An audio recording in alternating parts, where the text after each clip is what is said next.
There's this really interesting section in the book of Mark where Jesus is approached by a teacher of the law. Now, a lot of times when Jesus is approached by a teacher of the law, it's because that teacher of the law is trying to trap him.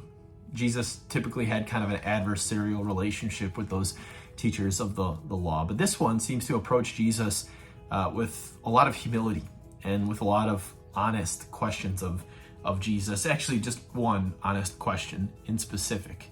He has studied the law. He knows the law really well. He teaches the law to people. It's in his name. And so he asked Jesus, of all these commandments, which is the greatest? Understandable question if you're a teacher of the law. And Jesus responds this way. He says, the most important one is this: Hear, O Israel, the Lord our God, the Lord is one. Love the Lord your God with all your heart, with all your soul, with all your mind, and with all your strength. The second is this: love your neighbor as yourself. There is no commandment greater than these. A really awesome summary of the law, which we can see. If you looked at the 10 commandments, you'd see the first table of the law, the first 3 commandments are clearly talking about our love for God. And commandments 4 through 10 are clearly talking about our love of our neighbor. Jesus has just summed up the entire law and the whole spirit of the law with these 2 great commandments. And this teacher of the law recognizes that this was a great way to summarize the commandments. He says this: Well said, teacher, the man replied. You are right in saying that God is one and that there is no one other but him.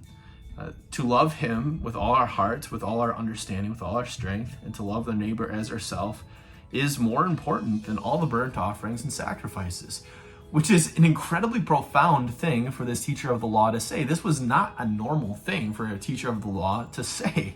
They loved the law. They had a heart for the law.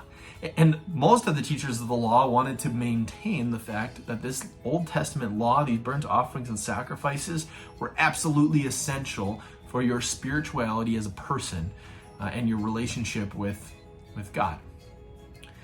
And so this man is sort of cutting edge, as you might say. But Jesus' answer to him is a bit perplexing, maybe. Jesus says, you are not far from the kingdom of God. Which kind of sounds like a commendation at first. It kind of sounds like, okay, Jesus is saying this is pretty good, but kind of a criticism at the same time, because you're not far from the kingdom of God, but you're not quite in. You don't really get it yet. So why? Why did Jesus say that? Well, you see, this man was still concerned. Ultimately, his primary concern was morality, commandments. How can I keep these commandments so I could get to God? When really, he can't get to God on the basis of his morality. His only hope of getting to God was on the basis of the morality that Jesus came to give him. You see, Jesus came to give him a morality that wasn't just recounting 2 great commandments. Jesus came to give him a morality that Jesus himself would win for him. You see, Jesus would live the ultimate moral life. He would be perfect in every way as our substitute on our behalf, so that he could offer himself as the perfect, innocent sacrifice for sins on the cross, and he could give to us his righteousness. He could impute to us his perfection. He could give to us his morality. So when Jesus says that this man is not far from the kingdom of God, he's not saying that you're really close in your thinking.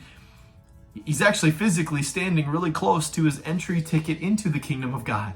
He is standing really close to Jesus, on whom the Christian mind should focus, on whom we would center all of our lives if we want to get to heaven. Jesus should be the sole focus, and he is the entry into the kingdom of God.